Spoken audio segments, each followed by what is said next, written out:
Hi, I'm Bill Osborne, City Manager in Douglasville. With the drought that we've had over the past few years, it certainly makes us more attentive to the issue of water.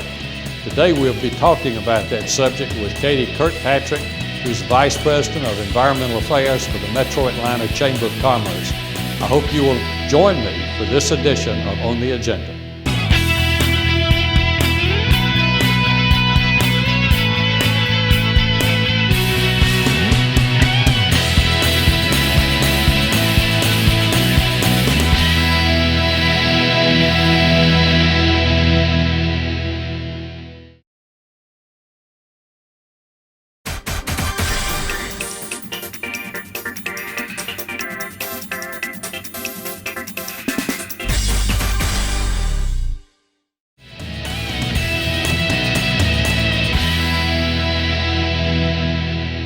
For today's edition of On the Agenda, I have a very special guest with me from Atlanta, actually from the Metro Atlanta Chamber of Commerce, and delighted to have Katie Kirkpatrick with us.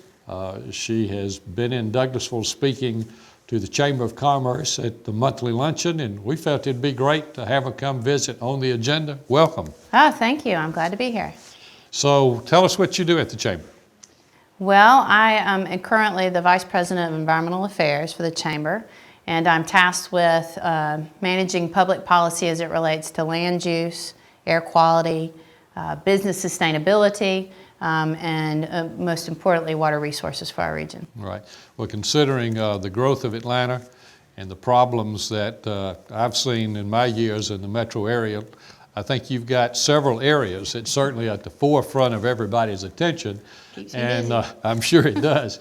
And today, of course, we're here in Douglasville talking about water resources or lack of same because of conditions over the last few years. So give us kind of the highlights of what you focus on kind of month in, month out on trying to keep up with what's happening in Atlanta from a water usage and water supply standpoint. Well, you can break it up into a couple different areas. We, of course, focus on local government and how they are responding to current climatic conditions like the drought. Mm-hmm. We also are interested in how local governments are planning for the future.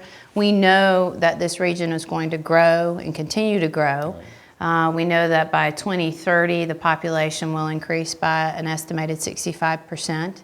So it's very important to follow and understand how our local governments, both county and municipal, are planning for that anticipated employment and growth.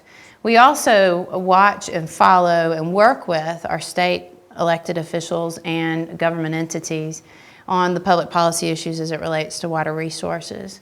So I work a lot with the Environmental Protection Division, the Department of Natural Resources, the Georgia Environmental Facilities Authority, as well as the state legislature. Right. And then I also focus on kind of the broader perspective that involves the mega region, as you may call it, that includes our sister states of South Carolina, Tennessee, Alabama, and Florida, and how we are all dealing from a water resource perspective on managing what supply we have and how we're going to grow with that into the future. Right. You know, I think for many people in the metro area, in the same way that in the Atlanta area, even nationwide now, we've got people for the first time realizing what can happen when you have a major downturn in the economy, experiencing financial situations, unemployment, and everything else that comes with what's happening now. And it's been somewhat unprecedented to the people who are alive at this time in our country. And in the same way, I think, 3-4 years ago when we had the first drought that hit, it was like all of us did say, and I think this was the title of your chamber presentation, "Where's all the water gone?" And I guess what we were trying to adjust to is not being able to go out and wash the car whenever we wanted to. And even now, I think it's people who still can't wash the car, but they really don't understand why when they know that we've got the Dog River Reservoir is full. Cut through some of the red tape and just give us kind of the bottom lines for what causes us in the metro area at this time say in Douglas County, not to be able to use the available water that we have? I think you have to step back and look at it historically. The state of Georgia, as early as in the mid-1980s, late 1980s, recognized that this region was growing at a very fast pace. And as a matter of example, I believe from 1990 to 2000, the metro region was the fastest growing region in the United States. And so with that vibrant growth, certainly come some constraints when it comes to our natural resources, and we've seen that compounded by the drought. And so, you know, I think it's difficult for people to understand often. We need to conserve, but my water rates are going up. I'm looking at the Chattahoochee River and it's running full. I'm looking at the Dog River and reservoir and it's full. And so it's important to look historically and look at the growth in the region and how this region is interconnected, both economically and through our natural resources. And so while the Dog River Reservoir is running full, or at full level, and we're having to send a lot of water over the reservoir, there are other communities in this region that aren't as fortunate and haven't had the luck or the planning that's gone on, or the resources to get it installed. And so it is important for this region, in order to continue with the growth that we're expecting, to implement conservation measures. And I think that the state legislature, when looking at the historic drought that we're currently going through, made a decision to make one standard for the state or the region that was facing the drought restrictions to comply with, from an ease perspective, for an implementation perspective. And so there's a lot at play, more than just we can't wash our cars. It's a much broader viewpoint. Right. Now, before we entered this drought period in the metro Atlanta area, what was the average normal rainfall that we would have? The region actually is flush with rain. People don't realize, but the metro Atlanta region actually receives 4 feet of rain on average. You can compare that to Seattle, who receives less than 38 inches of rainfall a year. And a lot of people are actually surprised by that statistic.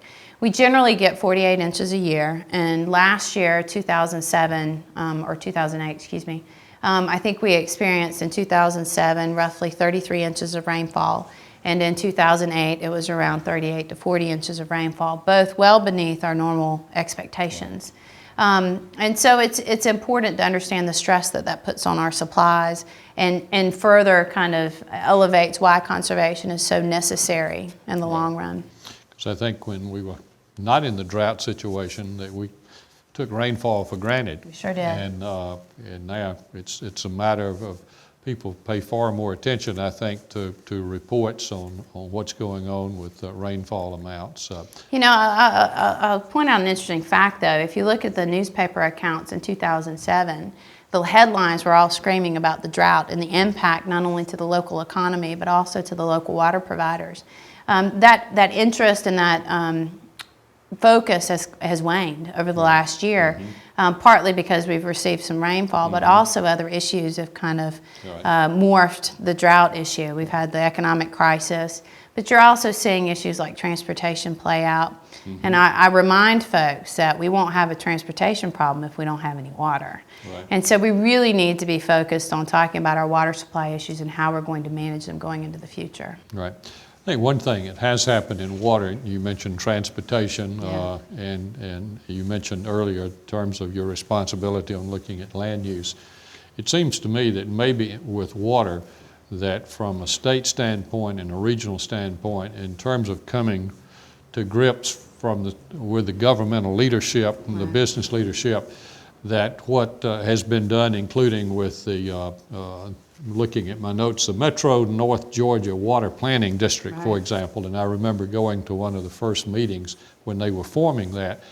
But I have the feeling that we've kind of gotten a better handle on the fact that this is a regional issue. I don't sense the infighting among communities in water as we look at on battling for transportation funds, for example. That's a great illustration. By way of background, the Metropolitan North Georgia Water Planning District was created from the Clean Water Initiative. And the legislature passed the statute in year 2001. And so at that point in time, over 90 cities and 15 counties began planning regionally on how we're going to address wastewater, water supply, and stormwater treatment. And so it's unique. There's no other entity in the United States that exists. And we've made a lot of progress over 5 years, and I think your assessment is adequate. The infighting is kind of come to a lull, and people are really trying to figure out strategically, how are we going to make this happen, understanding that we're going to have the population employment growth. And what behooves Douglas is important for Gwinnett as well, because without one, the other may fail. Right. So very important. Years ago, I was with an organization, was executive director of the Southern Governors Association, which is an organization of 17 governors from southern states plus Puerto Rico and Virgin Islands. And Chuck Robb of Virginia was the chairman. Last year I was with the association, and the first time I visited him in his office in Richmond, I will never forget what was behind his desk. And here was someone who'd just been elected governor of a state. And there was a plaque behind his desk, and it said, 1 inch of rain each week is more important than who's governor of Virginia. But I think that does show that the rainfall is absolutely essential if we are to have prosperity, and if we're to be able to have a normal type of life, considering how we have experienced it in the past. Right, and if you think about why we're talking about water, I mean, transportation has a fix. We know that if we can raise the right amount of revenue and funding, that we can build the roads, we can build transit, we can invest in that infrastructure and make a difference.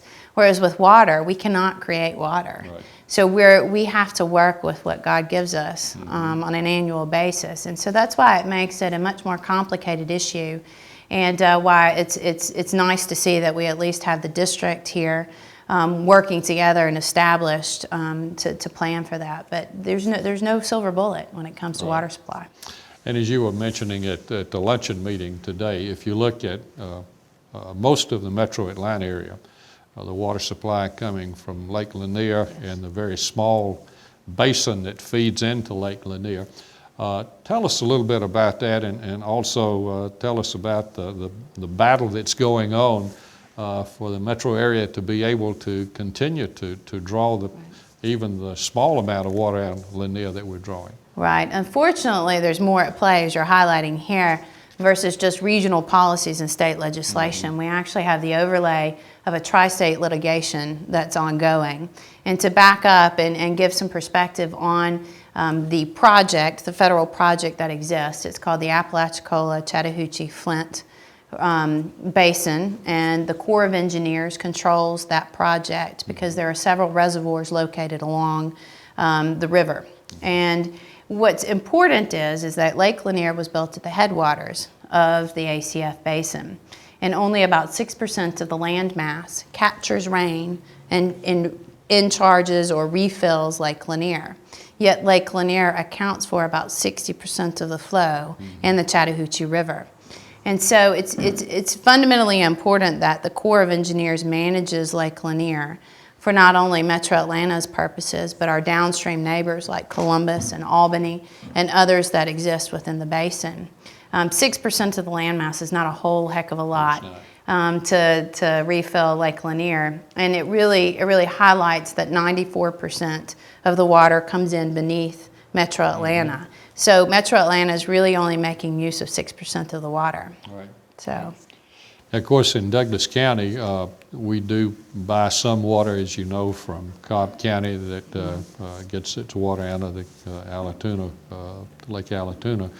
But the headquarters of Dog River is in Douglas County, and of course we've got the Dog River Reservoir. So we have, on the one hand, a good water supply locally, but I know that our Water and Sewer Authority, Pete Frost, who's the only executive director we've had in that position, that they're continually trying to make plans looking far ahead. Can you address kind of what WSA is doing and how you see that is fitting into the bigger picture, and are we taking reasonably good care of our needs here? I think Pete's an excellent example of where good planning is working. Right. There's not, although there are a lot of communities in 2009 that can boast a full reservoir, Pete did an excellent job during kind of the height of the drought to refill his reservoir and get it to 100% full pool. So for that, he deserves excellent credit. Right. And so that, from a current perspective, they're doing a great job on ensuring that Douglas County has excellent water supplies. I also understand, though, that they're looking forward as well. I think we heard today in the luncheon that they're expecting 250,000 people by 2050. And so they are already undertaking an expansion of the Dog River Reservoir, which began, I think, in 2000. And they're also planning for a new wastewater and water treatment capacity to make sure that that 250,000 folks have good quality water. And we also heard today that they have the best tasting water in Georgia. So Right. I wasn't aware of that, so that was a good thing. I think they've won that award 2 or 3 times. So, Need to drink some. Right, but I think Pete has done a great job down through the years, and I believe our Water and Sewer Authority have served the city and county governments very effectively. Actually, when I first came to Douglasville as a consultant to the city of Douglasville, they were in the process of establishing the Water and Sewer Authority. At that time, the city had a water department and a sewer department. The county had a small water department, and it certainly made sense to combine those under the authority. And that's probably a kind of on a very small basis, what you're talking about on the larger regional scale. Switching gears just a little bit, insofar as this tri-state litigation, what's the end? Is it in sight? This has been going on what? That's the question of the day. Almost 20 years? Yeah, if you look back, the first lawsuit was filed in 1989. Right. And where we are today from that first lawsuit is we have 7 court cases right now, one of which is on the Coosa Basin, which is Alabama versus the U.S. Army Corps of Engineers, and for the most part affects about 30% of the metro Atlanta region's population. You have 6 other cases that are in the ACF Basin, which is where Lanier is at the headwaters, that affect about 70% of our population here in the region. And basically there are 2 issues at task before the court, and one of which is the question of whether or not Lake Lanier was built for water supply. Florida and Alabama contend that it was not, and thus Atlanta portion of water that we use from Lake Lanier should either be halted or somehow divided up a little bit more appropriately. I'm going to interrupt just a minute. Sure. So if it wasn't built for water supply, what do they claim it was built for? Flood control, navigation, power supply, typical core projects that you see across the nation. But Metro Atlanta believes that it was built for water supply, and there's plenty of record that demonstrates that as well. So they contend that either it wasn't allocated for that or we're taking too much. And that's really the first issue that the judge will hear in the court in Florida. The second issue that will be heard after that is whether how the Endangered Species Act and how the operating plans that the Corps uses to manage Lake Lanier and the other reservoirs on the project, he will determine how all of that kind of plays out and how the Corps should use the Endangered Species Act. Right. And I guess the bigger question of the day is, it's been going on for almost 20 years. When's it going to end? If I had a crystal ball, I'd tell you. But it's our understanding, at least in the cases that we see before the court now and how they've been consolidated, we anticipate a ruling by that judge by this year, probably June of 2009. I'm often asked as well, what then? I would anticipate there'd probably be an appeal process by whomever is deemed the losing party. Right. Very good. We're going to take a break, and when we come back, we'll be talking more on the agenda.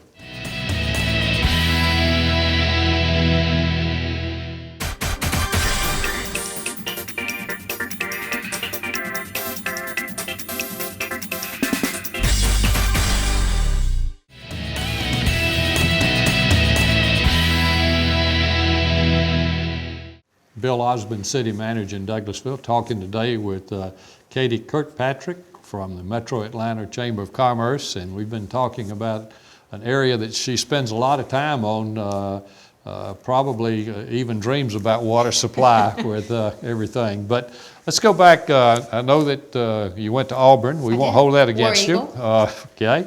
I've got a lot of friends who are War Eagles, and but tell us a little bit about yourself and how you ended up going to work for the Metro Atlanta Chamber of Commerce and becoming the Vice President for Environmental Policy. Well, I actually grew up in Georgia. I spent some time early on in Atlanta, and then moved with my family to Valdosta, Georgia, and lived there for about 10 years, and traveled the southern part of the state a lot while we were there. Then moved back to Atlanta to finish high school in East Cobb County, and then moved on to Auburn, where I received a civil engineering degree from Auburn. Although, interesting sidebar note there, I called my father when I was a junior in college and said, engineering is not cut out for me. And he encouraged me to go ahead and finish and said that engineering would provide a lot of doors for me. And that was very sage wisdom from him, so I have to at least say thank you to him. I then moved on when I graduated from Auburn and went to work for Goldkist Incorporated, which at the time was an agri-services company that included not only poultry production, but also the agronomy side of the business. So I spent a lot of time working on cotton mills or cotton gins and pesticide and fertilizer production plants and pet food and feed and seed stores and you name it, peanuts, pecans, if it had anything to do with an agricultural commodity, Goldkist was involved. And so I spent a lot of time traveling around the Southeast and to our operations. Right. And Goldkist evolved and I evolved with it and ended up becoming director of the environmental engineering group. Okay. And Goldkist was purchased about 2 years ago by a company out of Texas, and that was about the time that I made the transition to the Metro Atlanta Chamber to work on environmental policy, and it's been a really good fit. Great, great. You know, you're talking about moving from place to place, and of course here in Douglasville, Douglas County, certainly the entire metro area, people from everywhere in the United States coming in, and probably it's not something we give much thought to, was what's the difference in certain regions insofar as their water supply. You lived in South Georgia. Yes, that's a different type of water supply than we have in the Metro Atlanta area. Tell our viewers about the difference between what you've got in South Georgia and what we have in the Atlanta area. Yeah, it's interesting. Basically, you can draw a line from Columbus to Macon to Augusta, and it's called the fall line. Mm-hmm. If you live below the fall line, we sit on an immense aquifer that yields a lot of water, and some folks feel like it's an infinite supply of water. It's a very large and prolific aquifer. So the southern part of our state is blessed with abundant water resources. If you look at the northern side of the state above the fall line, we rely 99% on surface water. Our ability to access groundwater is about zero. And you can look at Stone Mountain to illustrate why, because our underlying geology looks like Stone Mountain. Mm-hmm. So it's very difficult to find water. And so it makes for a much different landscape when you're looking at public policy as it relates to water. You know, over half of Georgia's population lives in the Metro Atlanta region. So we rely on surface water to supply over half of Georgia's population. That can be a very difficult process by which to set public policy and plan for the future. Right. And as you mentioned at the luncheon today, in conjunction with this suit with Alabama and Florida, of course, Georgia talks about maybe suing Tennessee to try to gain access to the Tennessee River. And you didn't think that was necessarily the best of ideas.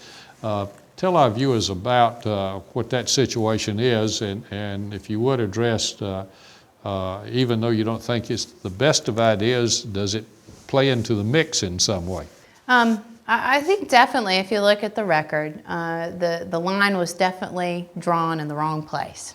The surveyor that was hired by Georgia in the 1850s, I think, drew the line about a mile too far north.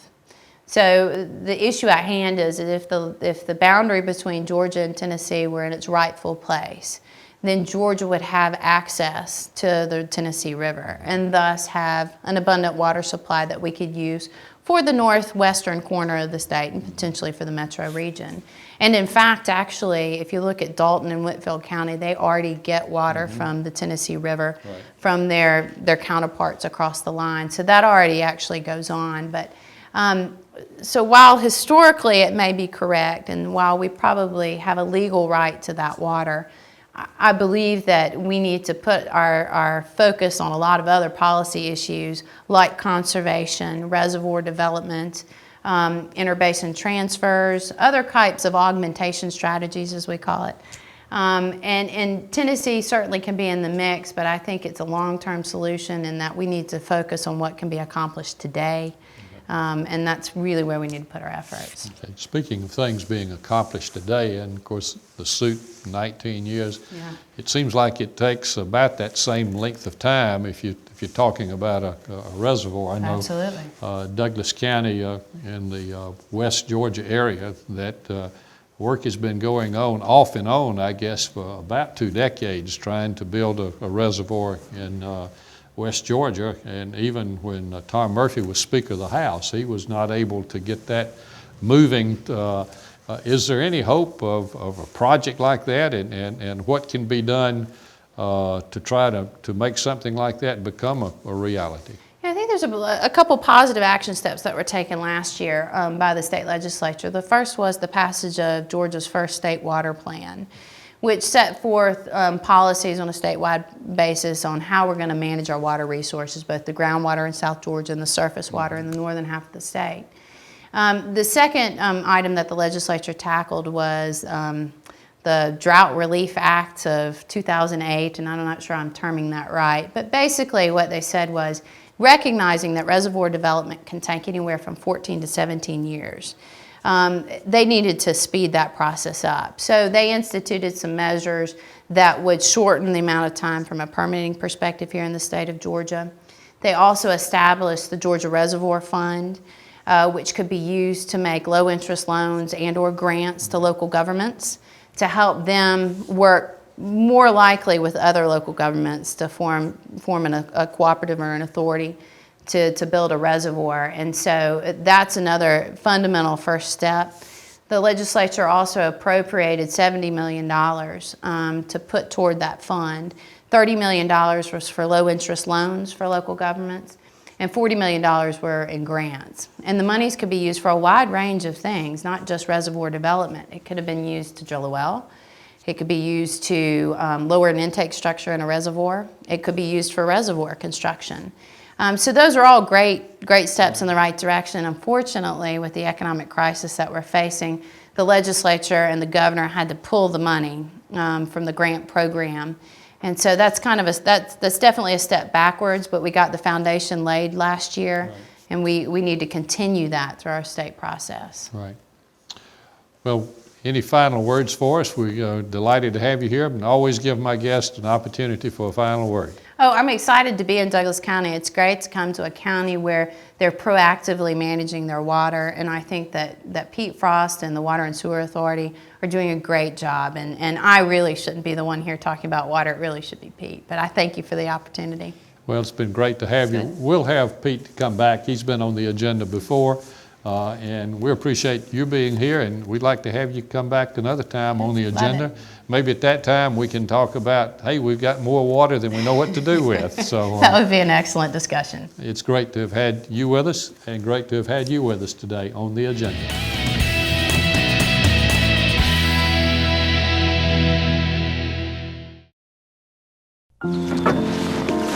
It's a great day, isn't it? Yeah. Too bad your boat's gonna sink at 11:05. Don't you wish there were warnings to protect you from life's risks? With diabetes, there is one. It's called A1C, and you should know about it.